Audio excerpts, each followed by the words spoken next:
தக்காளி சாதமா?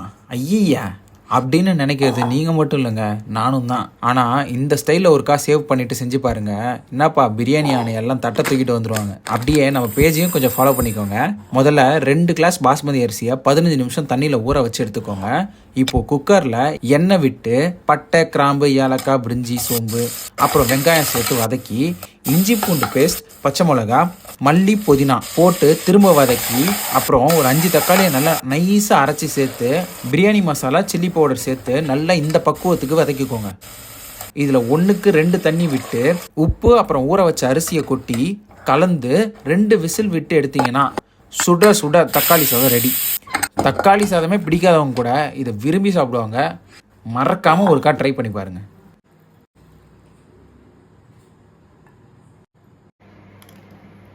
சூப்பராக இருக்குங்க.